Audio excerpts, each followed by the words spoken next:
Hi, you are listening to This Is Not Your Practice Life. I'm your host, Macy Renee, and we are going on a journey together, my friends. I'm a certified life and emotional intelligence coach. And if you really want to step into your highest self, there are a few non-negotiables you're going to have to learn, and I am just the person to help you do it. No matter your past, I'm here to help you create a more fulfilling future. So stick around with me. Not only will I teach you how to navigate your brain's daily mind drama, but I'll help you actually understand your mind, your emotions, why you do the things you do, and why others do the things they do. Most importantly, I'll help you build the self-awareness skills to create whatever results you want. It's never too late to change the trajectory of your life. After all, this is not your practice life.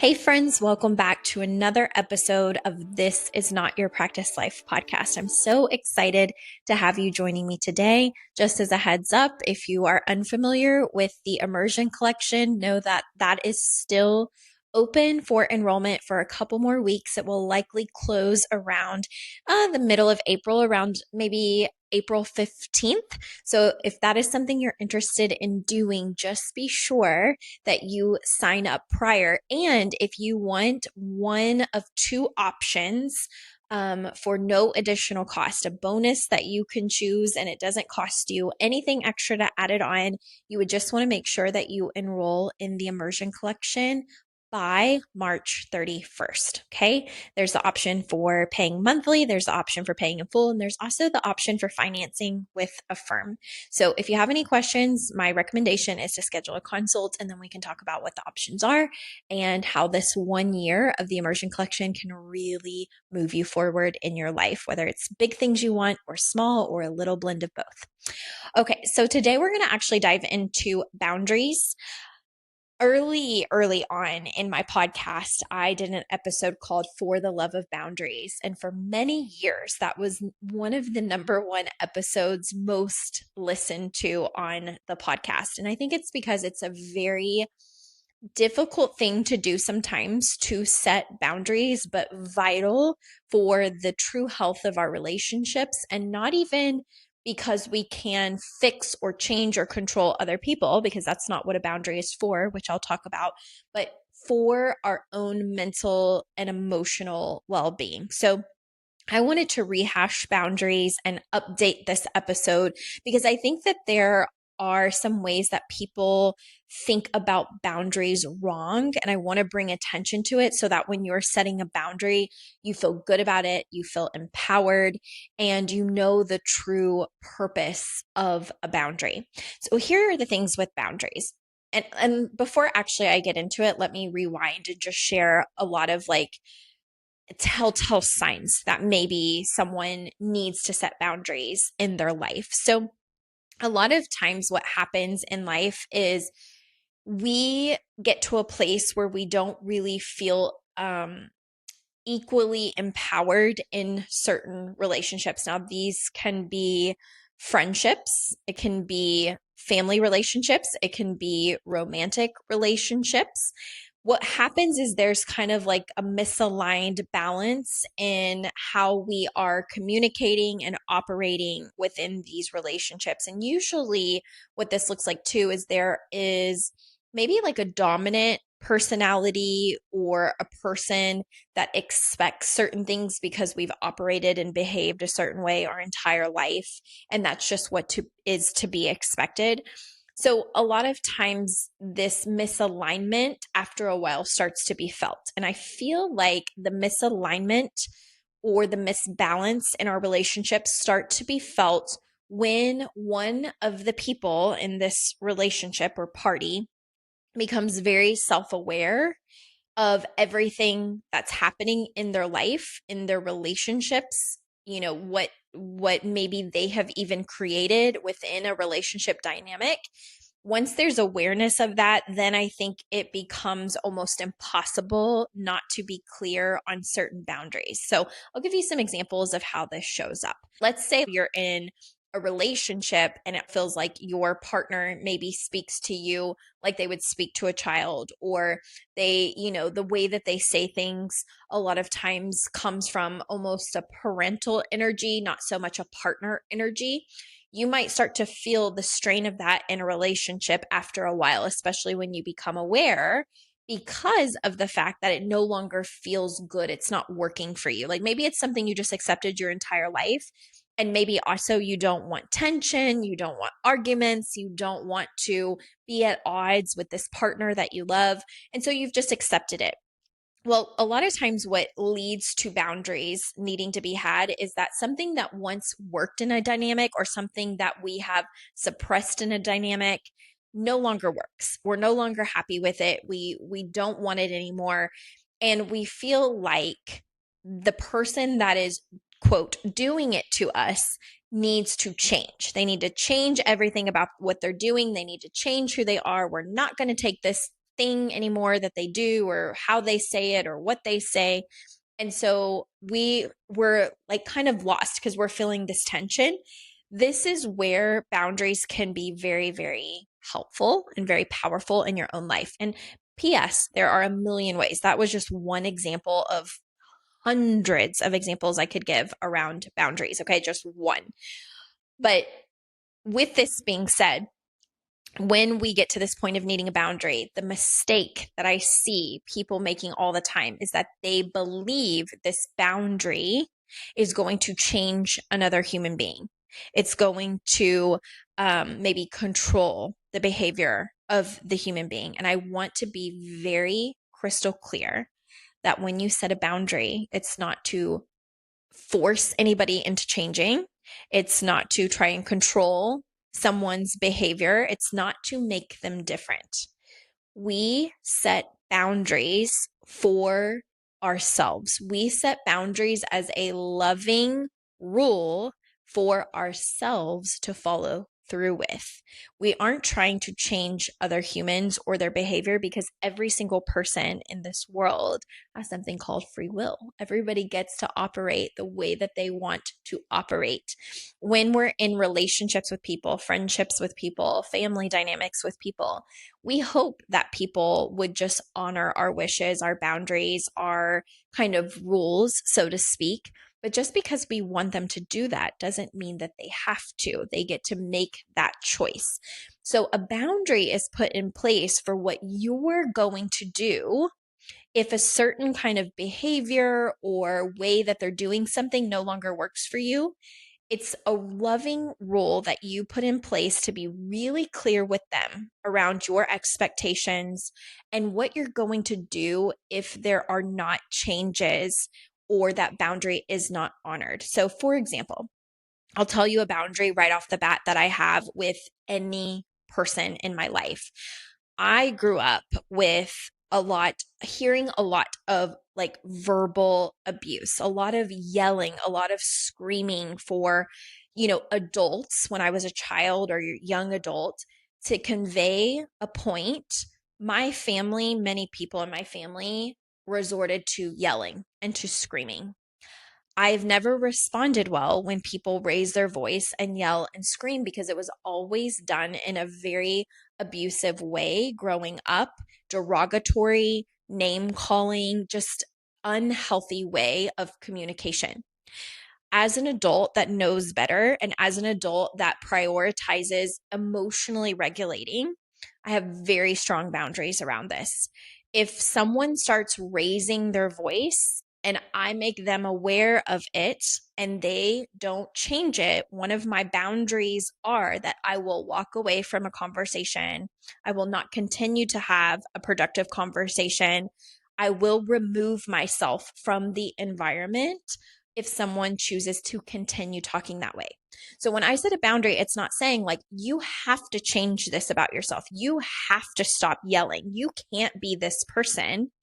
The boundary is if you continue to operate this way or yell in this way or continue to raise your voice or use, explicits or whatever it is in this way of communicating, my boundary is that I will remove myself from the environment. I will not entertain or continue to have this conversation with you, period. Right? I'm not saying you have to be different. I'm not saying you have to change. I'm not saying that if you're used to 20 or 30 years of communicating that way, that you have to do like that for me. What I'm being very clear on is the loving boundary that I have for myself. I'm not going to stay in this kind of situation or environment while you're doing that. If you can't emotionally regulate, that's on you. But if you're trying to have a productive conversation with me, just letting you know, once I've given you kind of some insight into what I'm experiencing or seeing, if you choose to continue that way, that's your free will. But my free will is that I am walking away from this because this is not how I conversate. I will not do it. So that's one boundary that is very, very strong with me. I don't care if you are a best friend, an acquaintance, a client, a parental figure, a sibling.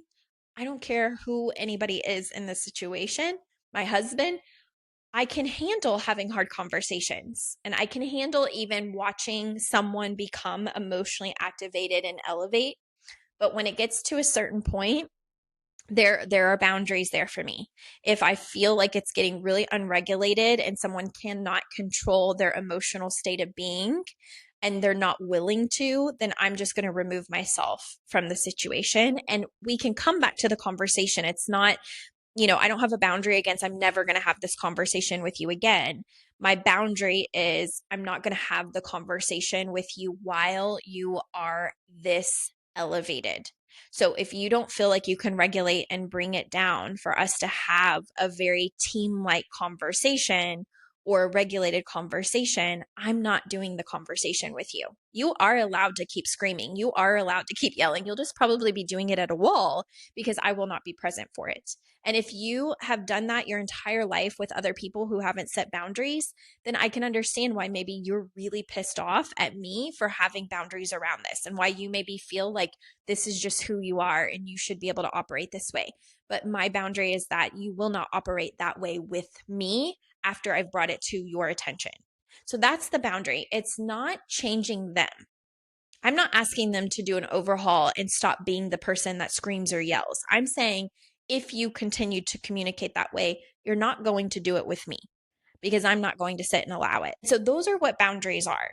Those are the kind of boundaries that you want to be setting. It has to be something that is like your rule for you, that is your responsibility to follow through on. So people are allowed to break the boundary, meaning that if I set that boundary with someone and they continue yelling, there's no point in me getting more elevated and matching their energy and yelling back. At that point, if I have given a very clear boundary that I will walk away from the conversation, that I'll leave the environment, that we will plateau this conversation until both of us can be in a better place or they are able to better emotionally regulate. Once I have very clearly stated that, if the person continues to say, like, I'm going to talk how I want, I'm going to talk to you however I want to talk to you, and I'm going to yell and I'm going to scream and you're going to hear me, if they get like that, it is now my responsibility to honor my boundary. And that's the mistake that I see a lot of people making. They're like, I set a boundary. I set a boundary. They get really frustrated when people aren't honoring their boundary. And I'm like, you're frustrated that you're not, your boundaries not being honored, but you are the person in charge of honoring your boundary. You are the person that follows through on what you said you would do in that boundary. The boundary isn't to ever change another human being. The boundary is never to actually control another human being or think you have that power over someone, because they get to live how they want to live. They get to do what they want to do. How they do that and who they do that with depends on who has boundaries in their life. So if you have set a clear boundary and they continue, guess what? That is theirs to choose. You have to follow through on what you said you're going to do. And that's the hard part about boundaries, because we think when we set one, people should just operate the way that we think that they should. And we get really mad whenever they don't. Guess what? They don't have to do that. You have to honor your boundary, because the boundary was set as a loving respect for yourself. Okay. So I would say there are certain things that I have strong boundaries around. Another one that has come up a lot recently is one in which I don't want to be the middle girl for drama. I don't want to be like, I'm okay holding space for people who need to vent. As far as me sharing my opinion on it or becoming gossipy about it, I'm not going to do it. It's a boundary for me. I've learned that I want to be very clear in that. And part of the discomfort with that is that people have an expectation that when they're maybe venting or bringing things to you, they want to have positive affirmation, or they want to have reinforcement or be validated in what they're bringing. And I think sometimes as humans, we feel like we should, right? We should just be agreeable, and we should, maybe like just go along with the opinions because it's easier than creating any kind of tension or setting a boundary. And a place that I've been at really recently in my life with certain situations that have been arising is that my boundary is that I'm not going to be agreeable just because someone expects that of me. I'm not going to validate for anything that I disagree with on either side. And I am also not willing to be gossipy about it without the other person being aware of what's happening. Like, I'm not going to be a liar. I'm not going to be caught in the middle. So if something is being shared with me, my communication to that person is going to be, you need to bring it to them, because I'm not about to be caught in the middle of sticky situations or drama. Now, they can still bring things to me, but my loving boundary for myself has to be almost like this. I'm not engaging with it. I'm just not going to engage with it because it's just not mine. It's not mine to carry. And that's really hard because, especially in a friend dynamic, like when you want to be there for your friends, and you want to be able to hear people out, sometimes that can be sticky to like really communicate with all parties involved that you don't want it. You know what I mean? In certain aspects, like there's just certain aspects you're not going to give into or play into. And that can be really, really hard because maybe your friends feel betrayed, or maybe they feel like they can't talk to you about certain things. But again, a boundary is something that you're very clear on with someone else. You're very, very clear. That is hard when setting a boundary, and then honoring your responses when situations arise that pull you back in after you've said, I want to be out, or whatever the boundary may be. It's honoring yourself in it. So if that means, like in my situation, just being quiet when someone's venting to me and not contributing anything, then that's what I'm doing. If that means removing myself from the environment, then that's what I'm doing. It's whatever the boundary is that I have set for that particular thing. If it's saying like, I'm going to be honest with that person, like you're not taking it to them, but I'm going to let you know I'm going to take it to them because it's not fair for them not to be aware of it. So boundaries can be sticky and boundaries can be hard, but you have to remember it's a loving rule for yourself. It's never to control what someone else does in their life. We don't have that kind of power. If you are trying to control other people, you've got other things to work on. I'm going to say that lovingly and sternly. If you're trying to control anybody in your life, if you're trying to literally make someone different than they are, you've got some things you can really work on within yourself, because you can have boundaries around those things about what you're willing to accept and tolerate and work through, and what you're not. Something that I use with my clients a lot of times is I tell them, like, what are your non-negotiables? Because there's a lot of things in life that are figure outable within all relationship dynamics, romantic relationships, friendships, family, acquaintances, coworkers, whatever. There's a lot of things that we can manage and regulate emotionally within ourselves without ever having to make it something bigger than what it is. We do have that potential as human beings. We don't always access it, but we do have that potential as human beings. Then there are things that are absolute non-negotiables for us.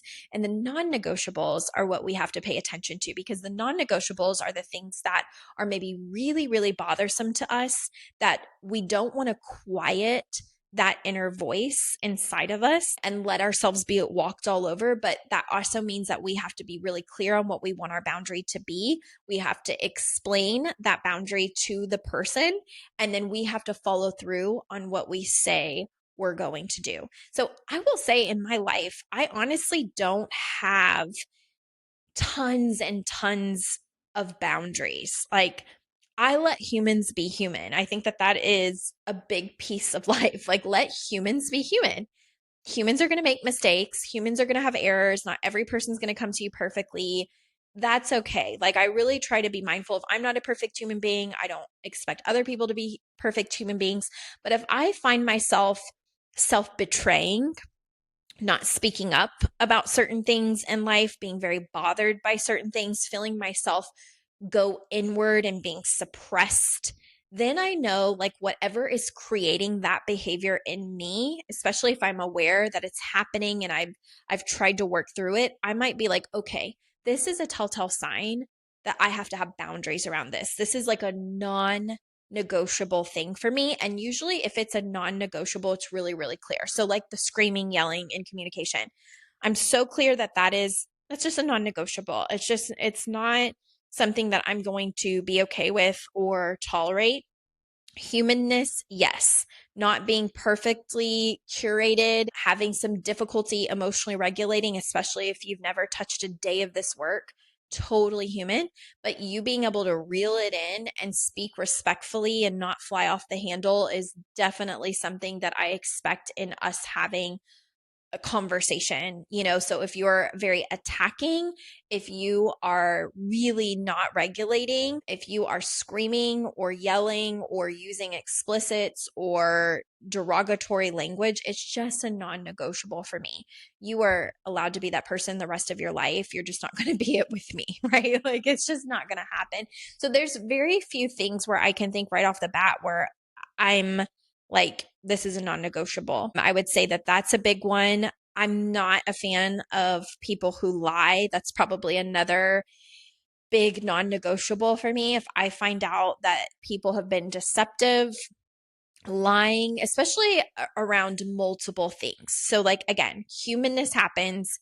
I know logically, especially as a coach, that when people lie, anybody that lies, people lie because telling the truth is vulnerable. And when you practice vulnerability and being a truth teller, it means exposure. And exposure means being on a judgment platform, like the risk of being judged, the risk of being misunderstood, the risk of rejection, the risk of emotions like anger or betrayal or whatever it may be. So it takes so much character and emotional regulation, like such emotional intelligence, genuinely, to be a truth teller, to tell your truths, even if your truths are not everybody else's truths. To tell your truth is the highest form of vulnerability, because it's saying like, I'm willing to be judged. I'm willing to be misunderstood. I'm willing for someone to see me and have lots of thoughts and emotions about it. And maybe they're even wrong. Like, maybe they don't even see it and understand it. And so maybe I will be out of the tribe. And I've told you guys, as human beings, we are tribal individuals. We want to be loved. We want to be connected to people. We want to be understood. We want to be seen, but not abandoned. We want to be human and vulnerable, but again, not judged and not left off the roster. So there's a lot that comes with someone being vulnerable. And as a human being, I understand it. And especially as an emotional intelligence coach, I absolutely understand it. So I do have grace and give grace whenever someone feels the need to lie, whether it's a little white lie or it's a big lie. I understand it logically. But in my life, I really try to be such an emotionally regulated individual that anybody can bring to me truths. That's who I want to be as a human being. I choose in my life that no matter what the news is, right, what could possibly be delivered to me, that I am the person that regulates my nervous system so well that my emotionally intelligent adult shows up to that conversation, that I never become so emotionally unregulated by someone's truth that they bring to me, even if it's hurtful, even if it's something that involves me, if it's something that could be so painful for me. I really work hard to be the person that takes accountability, finds responsibility in it if I can, can be the person that says sorry, to acknowledge someone else's feelings or emotions, to not ever fly off the handle, to not be derogatory, to not cuss, to not speak poorly to someone. Like, I work really hard in my own nervous system regulation to be that woman.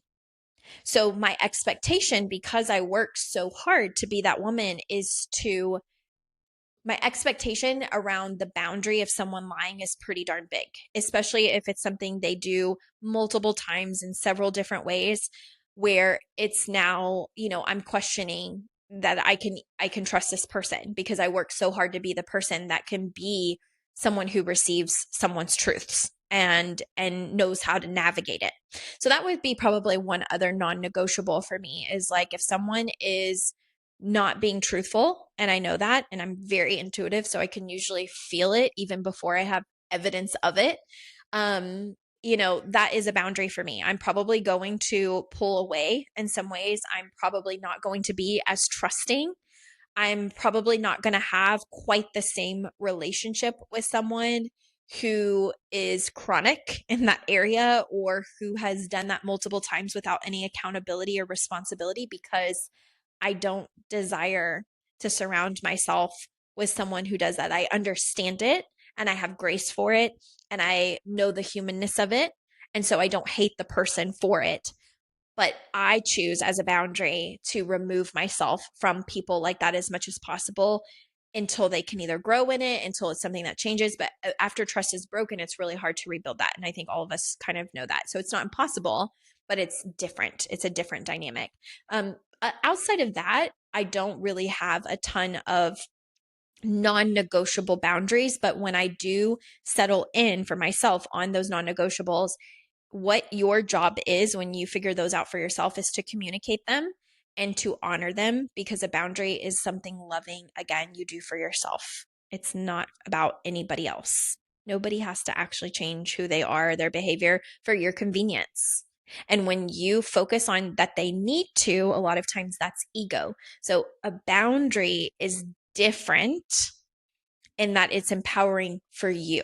It's just saying, if you continue to do XYZ, I'm just letting you know, like, you're allowed to do XYZ, but I don't tolerate it, or I'm not okay with it, or it's just not something I allow in my life. So if it's happening, I'm going to XYZ. I'm going to hang up the phone. I'm going to remove myself from the environment. I'm going to pull my kids out of that environment. I'm going to, walk away. I am going to XYZ. Like, you have to be clear on what the boundary is. And here's the thing, it's not considered a boundary unless you have communicated the boundary.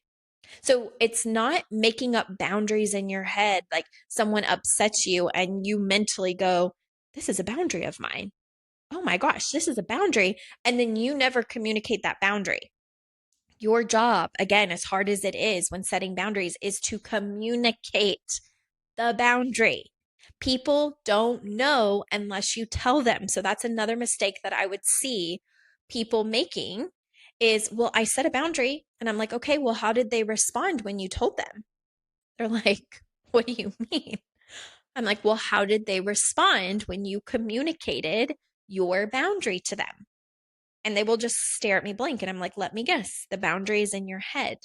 The boundary is something you're just not going to tolerate. And if they do it, you're just going to say, that's a boundary. That's a boundary of mine. That's a boundary. I'm like, that's not a boundary. A boundary is you clearly communicating with the person what your boundary is, reminding them that they don't have to honor it, but if they do not, if they choose not to, that you are going to follow through with whatever your own decision is. It's not so much like, I'm going to punish you and you're going to experience this consequence. It's more so like, here's where I'm at with this. This is just something that I don't allow in my life. I'm not cool with it. So another thing that I will say too, this is the last one that was probably more of a non-negotiable with me years ago. I mean, I still would enforce this boundary with someone, but being late, I am such a person that really values people's time. So if I'm going to be late to something, if I'm running behind, I am an over communicator in that. I tend to show up for things early or right on time, and I have manuals about that. And maybe I'll get back into a podcast episode on manuals because there was a time where I had an episode, and will still do, on manuals and what that means. But basically, a manual is like the invisible rule book in our brain. So I have a lot of manuals around time because I feel like it's a respect thing. And I know, again, humanness, especially if you have children, like you may have all the best intent in the world to be somewhere on time and you don't always make it. Like we're human, things happen. There's traffic. There's reasons we're going to be late. I'm not that much of a stuck up individual where I don't understand that. My only boundary around this is that if someone's going to be late by more than 5, 10, 15 minutes, I appreciate communication around that. So I appreciate like a text message or a phone call or just some indication that like, hey, I know we were supposed to meet at 12:30. I'm going to be there at like 1 o'clock per my GPS. Or, hey, I'm going to be there at 1:15 because my kid was throwing a fit out the door. I just expect communication. So for a long time, even one of my boundaries was if someone is running super late and they don't have the courtesy or the respect to just voice it, to just tell me, like, and they're having me sit somewhere for maybe 30, 45 minutes, an hour longer than what we agreed on. And there's no, like, I'm talking zero communication. My boundary was I will just get up and leave. I'm going to get up and leave. If you're not communicating it with me and I'm sitting and I'm waiting and I'm sitting and I'm waiting and there's no communication, my boundary is that I'm just going to walk away. Like I'm going to get up and leave and I'm going to go back home or I'm going to go do what I wanted to do or want to do because why wouldn't you communicate that? But here's my point. If I just leave a restaurant or I just leave a space where a friend has agreed to meet me and I've never told them that's a boundary, when they show up, they're going to be really confused. Like, hey, I thought we were meeting for lunch or meeting at this place. If I'm like, well, you broke my boundary, they're going to be like, what boundary? What are you talking about? What do you mean? Like, where are you? It's going to be like, well, you broke a boundary. Think of how silly that would be before I have had that communication with them. So the first time that this happens, what it would probably look like is if I'm waiting there an hour and they show up and they're all happy to see me and everything, I might be like, hey, in the future, if this happens again, where you're going to be this late, could you just do me a favor, call or text me? Because I'm just letting you know, girlfriend or whoever it is, whatever. It's like, I'm probably going to leave. Like if it's been more than 5 to 15 minutes, I'm just assuming you're not coming. And so if you don't communicate that with me, I'm just going to leave and go about my day. I don't even have to say it nasty or super like, like this is my role. It's just going to be like, girl, I'm leaving. I'm just telling you because I didn't know if you were coming. And, you want to make sure that they understand, like, no, I'm serious. I'm really serious. Like, you've got to communicate with me. You've got to tell me in a text or phone call or whatever, like, hey, girl, I'm running late. I'm really sorry. I'm going to be there at whatever time, or I'm doing my best to get there. I'm on my way, whatever it may be, and I'll be okay. Like, it's fine. But if this happens again where there's no communication, like it's not even about them being late, it's about the communication and the courtesy of my time. Because maybe I can run around the corner and do like an Amazon return, or take that time and spend it in a way like and come back to the spot we're supposed to meet. Like it's just a respect thing for me. It's a non-negotiable for me. So after I've communicated very clearly what that boundary is, if they do it again, that is their choice. It's also up to me lovingly for myself to say, you know what, it's been 25 minutes. I've let them know this. There's no communication. I'm getting up and I'm leaving. And if they call and they're like, what the heck, you left? Like, yeah, girl, remember I told you if you did not communicate, I'm assuming you're not coming. I left, girl, and they might be pissed and they might be mad, but you clearly communicated the boundary and let them know. So it's, a boundary is not something you make up in your head and you never communicate it because you're going to be uncomfortable and they might be mad at you. You communicate the boundary. You let them know you're non-negotiable. When it's something super non-negotiable for you, you feel a type of way about it. It's not something you can manage in your own mind. It's not something you're easily ready to get over, by doing your own mind management. If it's beyond that, if it's something that's really impacting you or affecting you, you're feeling a type of way, it's going to shift the tension in the relationship, then that's probably a telltale sign it's a boundary. For anything else that just kind of rolls off your back or off your shoulder, you don't really care about it, it's like, whatever, I don't need a boundary for that. But a boundary, is something that's maybe really, truly a non-negotiable for you. So you just want to figure out what that is. Okay. All right. Well, I hope this updated episode of boundaries, helps you just remember to make sure that you're clear on what your boundary is, that you communicate that boundary, and that you follow through on what you say you're going to do. If the person does not tone down the behavior, change the behavior, you're not trying to control them, you're not trying to manipulate them, you're not doing anything from your own kind of ego wanting to control. You are doing it because you have a certain level of self-awareness for yourself. You know that you don't want to tolerate it, and that love that you have for yourself in that specific manner is what makes you follow through on your boundary. It's something loving and respectful you do for yourself. Okay. If you have any questions about this, let me know. If you need coaching on this, please reach out, schedule a consult. And I want to tell you that I'm going to be doing a freebie. My first freebie in probably over a year and a half is coming up. It's all around self-worth.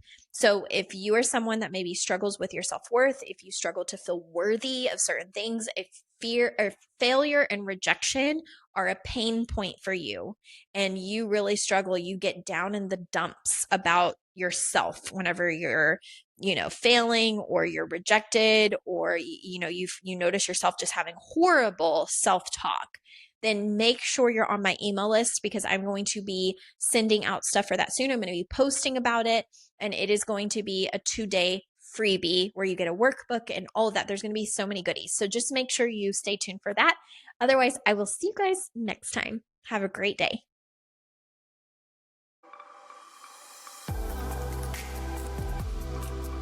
Hey there.